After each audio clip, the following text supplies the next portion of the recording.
বরিশালের মেহেন্দিগঞ্জে ৫ আগস্ট গণঅভ্যুত্থান দিবস উপলক্ষে বিজয় মিছিল ও পথসভা করেছে বাংলাদেশের জাতীয়তাবাদী দল বিএনপি। বিস্তারিত থাকছে ইউসুফ আলী সৈকতের প্রতিবেদনে। সকালে পাতারহাট মুসলিম হাইস্কুল মাঠ থেকে সাবেক এমপি ও বিএনপির কেন্দ্রীয় নির্বাহী কমিটির সদস্য মেজবাউদ্দিন ফরহাদের নেতৃত্বে বিজয় মিছিলটি বের হয়ে বন্দরের বিভিন্ন সড়ক প্রদক্ষিণ করে এক স্থানে এসে পথসভায় মিলিত হয়। সভায় মেজবাউদ্দিন ফরহাদ বলেন, দীর্ঘ ১৭ বছর সংগ্রামের পর গত বছরের এই দিনে আমরা আওয়ামী লীগ সরকারের পতন ঘটিয়ে দেশের জনগণকে মুক্তি দিয়েছি। বিএনপি জনগণের দল, এই দেশের মানুষ বিএনপির অবদান কখনো ভুলবে না। তিনি আরও বলেন, ৫ আগস্টের পর মেহেন্দিগঞ্জে একটি মহল চাঁদাবাজি ও দখল বাণিজ্যে লিপ্ত হয়েছে। চর লাগিয়ে ১১ কোটি টাকা ভাগ করে নিয়েছে।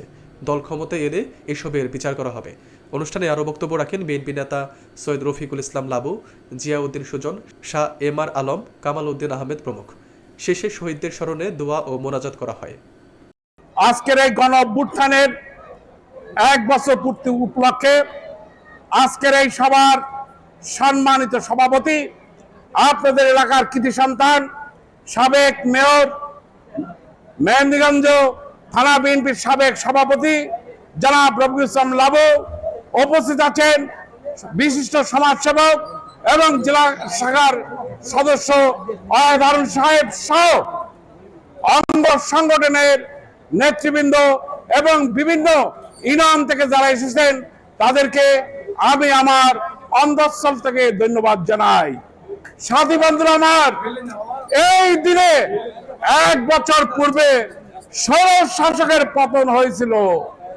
এই ষোড়শ শাসক ১৫ বছর আমাদের গায়ের উপর জগদ্দল পাথরের মতো চেপে বসেছিল। ছাত্র জনতার বিক্ষোভের মুখে সে ভারতে গিয়ে পালিয়ে গিয়েছে। আপনারা জানেন, আমাদের এখান থেকে বেশি দূরে নয়, ওই গোবিন্দপুরের চর, ওই জায়গায় ১৪ একর জমি আছে। ওই জায়গায় রেকর্ডদারি জমিরা তারা জমির ভাগ পায় না। এক যুব নেতা ১০ কোটি টাকা আয় করে সে বিভিন্ন জায়গায় ওই টাকা বন্টন করে।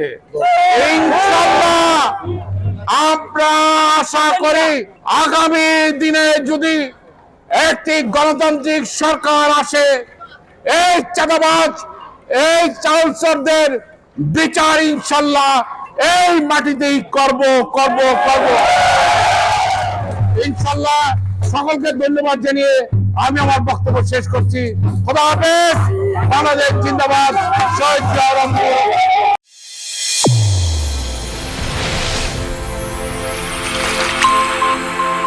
চ্যানেল A1 হৃদয়ের স্পন্দন।